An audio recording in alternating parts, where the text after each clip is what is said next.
I'll show you how it's done. Shazam!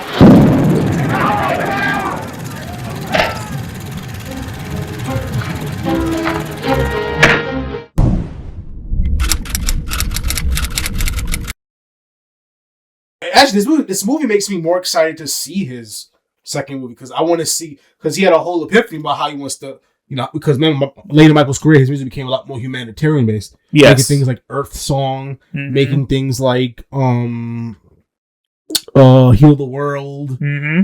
We didn't even get into the whole the whole We Are the World thing. That's the whole thing. I mean, like, what the fuck, man? Oh, we already went past that? We didn't even do... Yeah, that was 85. Wow. One of the highest grossing fucking songs in the world. Man, I was hoping the that song made $80 million. Yeah. It generated $80 million for like the cause they were promoting. Like, Michael assembled a all-star roster one night after an award show. I think it was the Grammys. Yeah. To make that fucking song, dude. It was an iconic moment. And he couldn't stand the white people like Cyndi Lauper and his motherfuckers that couldn't hold a fucking note. Him and Quincy Jones didn't want fucking Madonna part of it because she wanted to be part of it, but they were like, you can't sing. And Prince, they wanted Prince to be part of it. Prince was like, nah, because Prince is always a diva. Yeah. So that's another one I want to see. I want to see Prince. That'd be fun. Yeah, Prince would be really fun. Because how you, I still gotta see Purple Rain if I'm being honest. Have you seen it? No, I have not seen Purple Rain. You gotta see that. So that was our what's the good word for it? Cold open? Yeah, cold, exactly the word I was looking for actually. That was our cold open there, you know what I mean? Michael Jackson is one of my favorite people and artists of all time. Actually, my favorite artist of all time. I think he's the greatest artist who ever lived. Because he had the pioneers like your James Browns, you know what I mean? I don't think he's an overall talent like Prince because Prince is multi-dimensional. Like Prince sings at varying different degrees of style. Like he can go pure falsetto, or he can make something really deep. Like Michael Jackson could alter his voice, but overall he was the same core identity. Like Prince can really camouflage. He can go extremely falsetto. He can sound like almost extremely feminine, or he can sound mad deep. I mean, I'm pretty much a Michael Jackson dork, so... Yes. You are... Yes. So do I him, too. Yeah. Not even like 10 writers. Yeah. Which a lot of artists has. Michael Jackson is your special interest. Yes. Like... I'm obsessed with him. I love him to death. Yes. If there is a single topic for which I would guess that you would know more than anyone else on the planet, it would have to be Michael Jackson. Yeah, I know a lot of Michael Jackson. It's not much I don't know. Like, I corrected inaccuracies I saw in the movie. But obviously, everything I can say is like referred to someone else because I don't know them. The man, you know what I mean? Yeah. We only experience it secondhand. But exactly. So I just have a lot of secondhand experience. I can, correct it. Nah, this is bullshit. And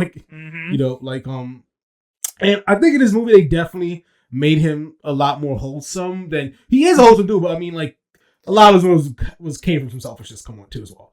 Like, come on. I mean, justifying selfishness, but come on, he didn't want to split personality just of the kindness of his heart. No.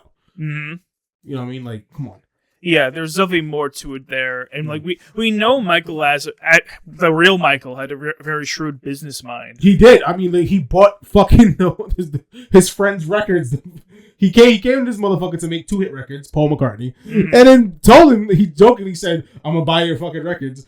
I guess Paul McCartney thought it was a joke. He was dead ass serious. And he bought that motherfucker for $47 million back in the fucking 80s. Do you know how much money that fucking was? Yeah, dude. That dude was shrewd. Look what he did. He fucking find his own faults. Yeah. And had his people just like, fuck off. Don't come near him, Yeah. And he pretty much isolated himself from his whole family. He did. I mean, admittedly, it was justified, but still. This is the first movie where Nia Long wasn't notably like the bad bitch as well. Because Nia Long's always like the baddie. Because she's like pretty much a sex symbol in the black community. Yeah. It's probably one of the longest ones. Especially of the 90s for person. Yeah. Yeah, Nia Long was just kind of there in this movie, frankly. Like, she didn't have that many important lines or anything. But either way, hold on. Let's introduce the video. Enjoy our many cold opens. But anyways, let's we're gonna get more into these topics as the review comes. But anyways, how you doing? Welcome to our channel here at Underdeveloped. Tyrell and Nick here, and we are going to review the much anticipated musical biopic, Michael.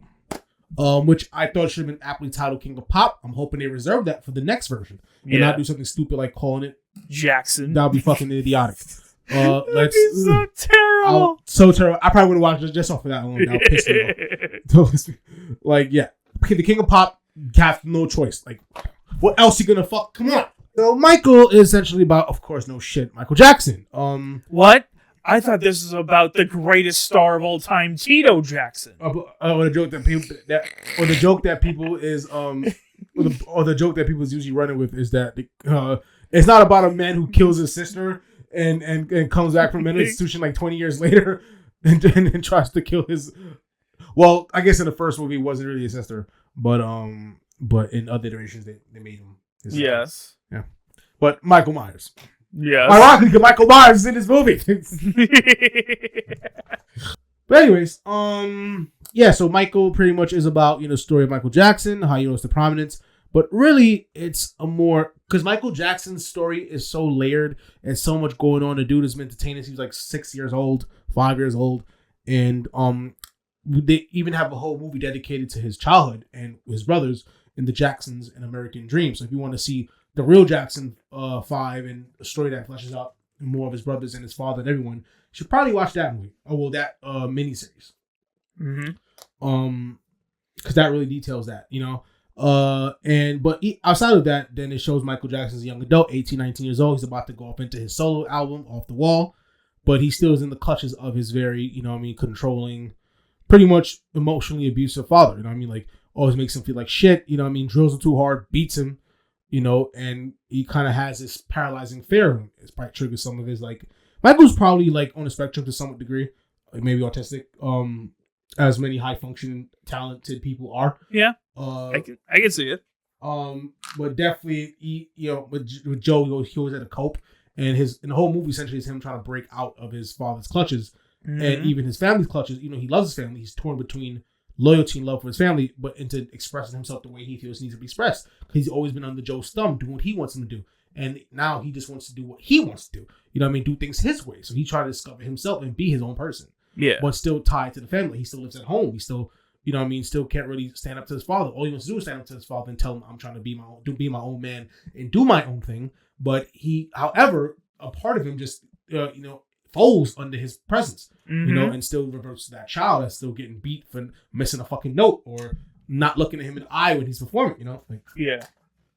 And speaking up to him. So, so the whole movie just about him, trying to get his albums off the ground, which he does, and him as rising from superstardom, but still tied to his family and tied to his father, and trying to find a way to break out of that cycle once and for all and be who he wants to be, while you get to still experience his greatest, some of his greatest hits, his performances, on the way. So that's kind of what the movie is about. Yeah, as you said, the movie is mostly about the center, the emotional core of the movie is mostly centered around Joe and Michael. It's really just their relationship with each other. Michael. Yeah, but that is our emotional core of the movie. The story of the son who wants to break away from his father, the father who does not want to let go, as you said. And honestly, while that is the best part of the movie, it is really compelling drama the way it's portrayed here. I do feel that a lot is sacrificed to make that happen, because most of the Jacksons are not characters in this movie. They're there. Most of them are there, except for Janet. But aside from Janet, the rest of them are all there, but they're not really characters. They don't really affect the plot anyway. They don't really have any meaningful conversations with anyone, even each other. They just kind of exist. So it creates this weird disconnect from the Jacksons. I guess Michael must have really felt that isolated from them if he felt that this is an appropriate way to depict the relationship with him. Yeah, I know it's about him, but if you saw the Jacksons in American Dream, it's more than just him. It's a whole unit, So yeah, but I guess it's more him centric. So you could have started from when he was 18 instead of having to do his whole childhood, because we kind of already know how that story goes. So you don't need to. Yeah. Well, you can say that about any biopic, where we know how the story goes. That's true. At least with Elvis, You know, like there's so many Elvis biopics, man. there's a lot. This is a style of biopic, much like Napoleon by Ridley Scott was, where like you have this figure who does a million goddamn things and things that are super important in history that will be remembered forever, but you'll really focus on one aspect of his life. It's like that, but instead of an abusive sexual relationship, it's an abusive familial relationship. Yeah. And this movie essentially is how Michael Jackson becomes Michael Jackson. It's not really a full-fledged Michael Jackson biopic. No, like this is the Batman. This is the Michael Jackson Begins, and the next one will be this is the Silver Glove Knight. This is the Smallville of Michael Jackson. The Batman Begins of Michael Jackson. Yes, that's what this movie really is. Mm-hmm. It's setting up the stage. Yeah, because this movie is about setting up the stage for the star. For the star he will become, and then the next movie is about him being the star. Exactly, and I think that's genius because Michael Jackson's career is so dense and rich with because he's been doing it since he was a kid. You know what I mean? So you can tell the whole story just about his childhood. Oh, you definitely did. They have all movies about just certain aspects of his life. You know, that's how big and vast his career is. His career spans 4 you decades. legit could make like a 3-season TV show out of that. You could learn, and it's how Wu-Tang has a 3-season show. You can make actually Michael Jackson's story is so dense, and you could actually should have made it some miniseries. Actually, no, a limited series. You know what I mean? And not even that. They could probably made an TV show that lasts like 3-4 seasons. Yeah, even 5. Maybe. Yeah. If you were to capture his whole career, you could probably make a 7-year TV show. Mm-hmm. Yeah, that's how much shit Michael did, and that's like, and hell, even that, like, there's also all the other stuff that there's also all the other stuff that we didn't even know he did that we now know he did, like fucking like the Sonic the Hedgehog 3 the soundtrack. Sure. They didn't get, and a lot of things they didn't get into. They didn't get into the We Are the World. They didn't get into Captain EO. They didn't get into They didn't. Like the real prep and how they made Thriller, because Thriller was way more than what they portrayed. They went through hundreds of songs to choose 9 timeless sounding songs, and they had songs that they almost made the cut. And we didn't get into those deeper cuts and those demos. Yeah, like you know, we only ever saw it was like reframed as like, oh, I have my songs already. Which one will be the title song? Exactly, it was like a highlight reel, and to me, that's when the movie really kind of like feels that it felt kind of like. Because there's so much material, and they shortened it's like a 1 hour and 58 minute time slot, minus 10 minutes for credits. You know, you kind of like quickly going through. So the pacing was kind of off because you're kind of quickly going through scenes. You know what I mean? Like not really with the setup, build, and the payoff. You're kind of just shooting from one hit to like him doing another hit to another performance. It kind of hinged on the idea that you kind of know how this plays out because we kind of know all these famous performances and songs. Yeah. You know what I mean? It's another biopic that's focused around the results of his actions without going into the actual actions themselves. Exactly, and that's what I want to see. I want to see other aspects of his personality. Like he got up with John Brinker. Him and John Brinker did a lot of mayhem. You know what I mean? Like in a good way, but like you know they made some real business moves, and I kind of want to get more into that relationship. Like you can make a whole movie about him and Brinker's relationship and how they took over the game. You know what I mean? Yeah, you honestly could have. Again, like as we said, there's just so much to Michael Jackson as a human being in general. That you just have so much potential material to work with. Like it's a lot. But even then, it's like there's a lot of good story opportunities I feel like got missed. Like I would have loved to see him going through all these different songs and the 100 songs that you described. I think that would have been a brilliant sequence. Mm-hmm. I would have loved to see like the impact that Michael Jackson felt when the Jehovah's Witness community shunned him because of Thriller. Yeah, sure. That's another great story.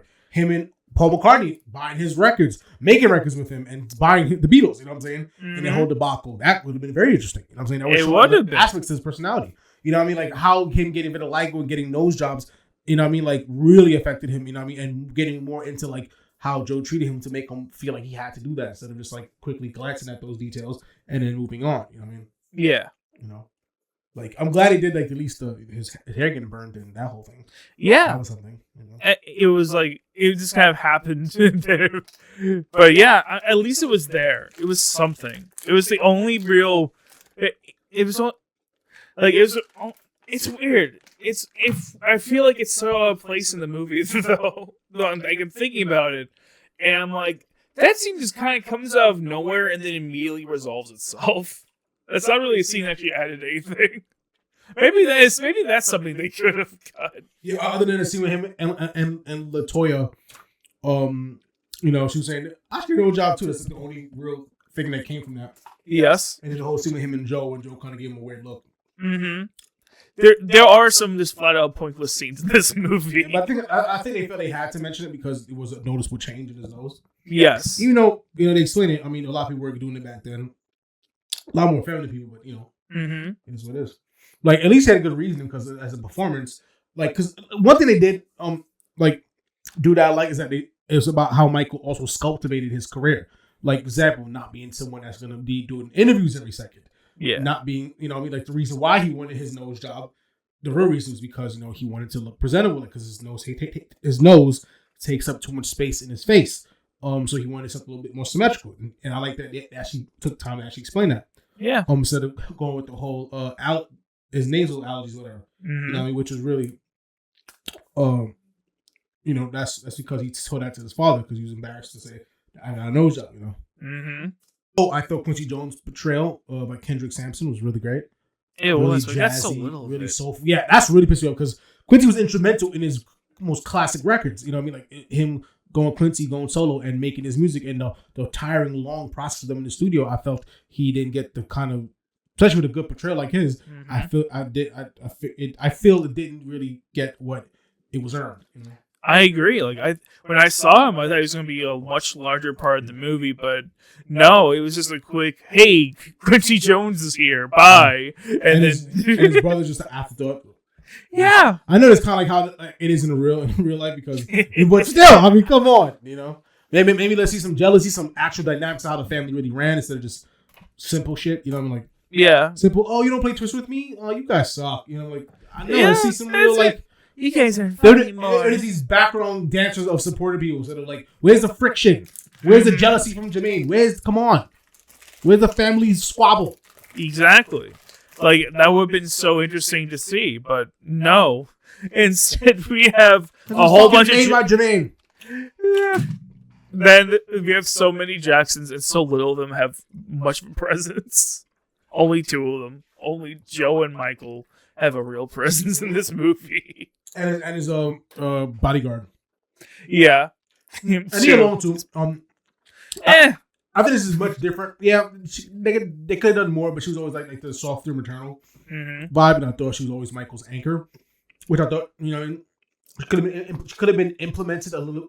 She could have been implemented a little bit better, but I feel she still did a decent job. This is unlike any other performance that she's done because she usually shows like she's not like a dynamic actor like that. She more kind of plays variations of her own cadence and personality in most of her roles. I haven't seen any role that she really did that was that different from how she, you know, I mean, usually sounds in her other roles.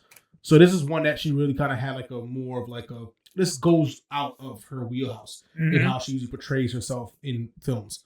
Like her voice was a lot softer, her manners was a lot softer. She gave a more of an older maternal vibe instead of like the hot as hell, you know what I mean? hot to trot baddie as we know it in the culture, Nia Long. And Michael Myers seems just amazing. Right? That whole scene where he told the head of MTV to fuck off, and I'm gonna pull all the CBS artists from your fucking label if you don't play Billie Jean. I wish you got more into that too. Like that was a whole ordeal. Michael broke history with that, getting a black artist to play on like a predominantly rock white, platform. You know, was a huge fucking deal. That broke a lot of barriers for black artists. That aged black megastars and superstars. You know what I'm saying? And it showed that someone could being black and get to the point where it doesn't matter if he's black or white. He's just like a huge artist, you know. The biggest. He broke a lot of racial barriers. You know, I mean, I love this scene after his hair went on fire. He was in the hospital. He noticed like just how fucked up shit is. You know, I mean, he gave them money from the settlement to, you know, what I mean, to donate to the hospital. You know, for people who really had real burns, and that kind of ignited that passion with him to like really find his sound and do. And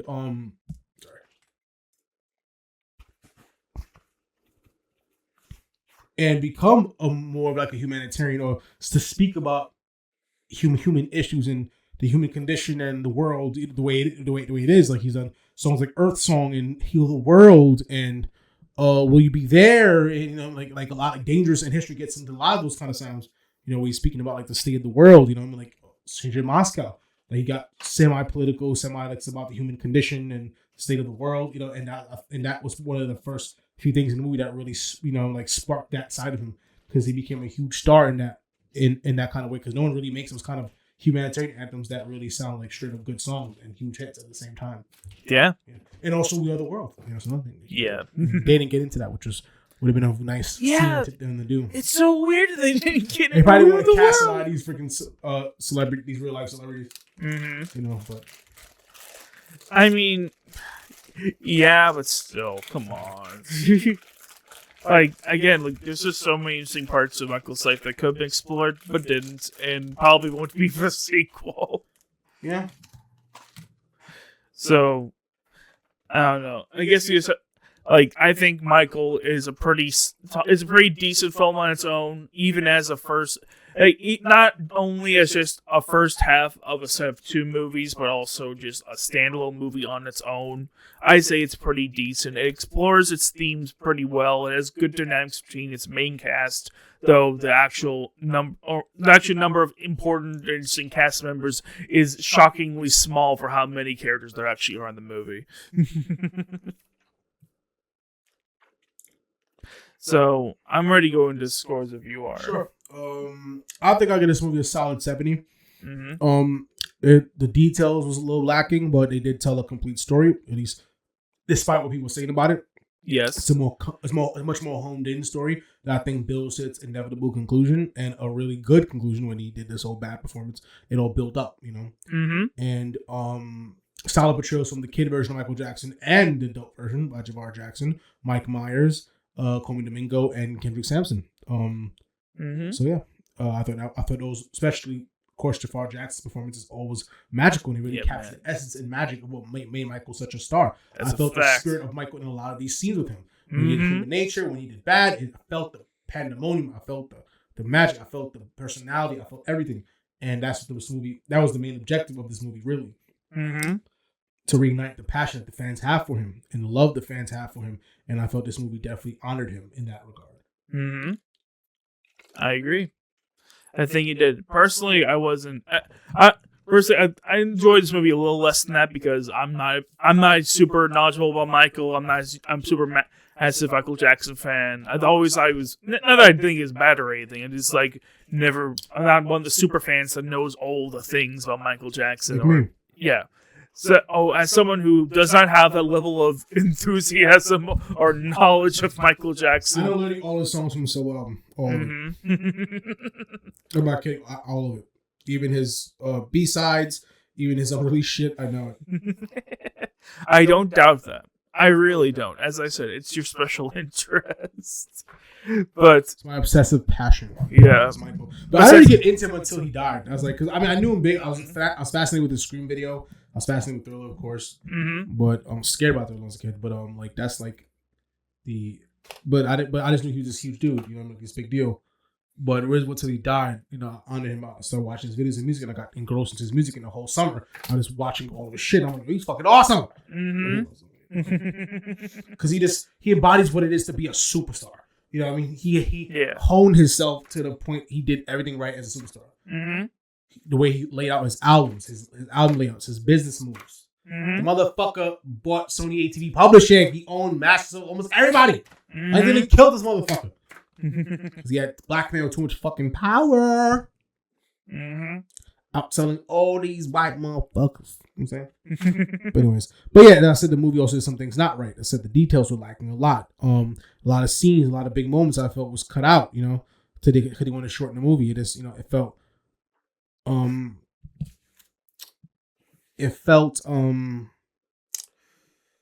not lacking, but it didn't feel that fulfilling. It felt like it was missing something. But it felt shallow. It felt shallow, but still was a solid enough movie that I enjoyed it, and the portrayal where it really mattered was there. I would agree. I completely agree. It's not perfect, but solid, and I think if you're a Michael Jackson fan, you'll fucking enjoy this movie, and you should see this movie. Yeah. If you're not particularly a Michael Jackson fan, then maybe wait for streaming. I guess it depends on if you just want to vibe out to Michael Jackson songs, then go see it. This is no reason not to. It's like, yeah. I mean, hey, there's worse excuses to vibe out to Michael Jackson songs. So go for it.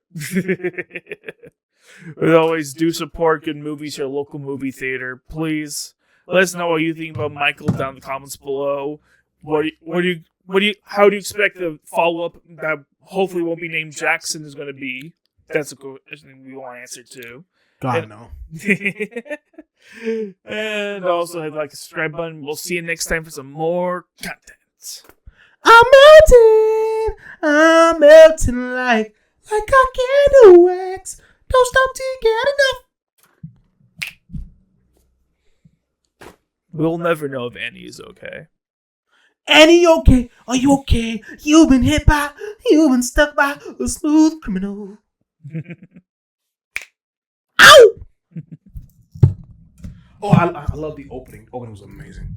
When you hear the live version of Wanna Be Something, and then you hear the Lionsgate logo and the Universal, that was fucking cool. Mm-hmm. Yeah. I don't know if you did even the video, so.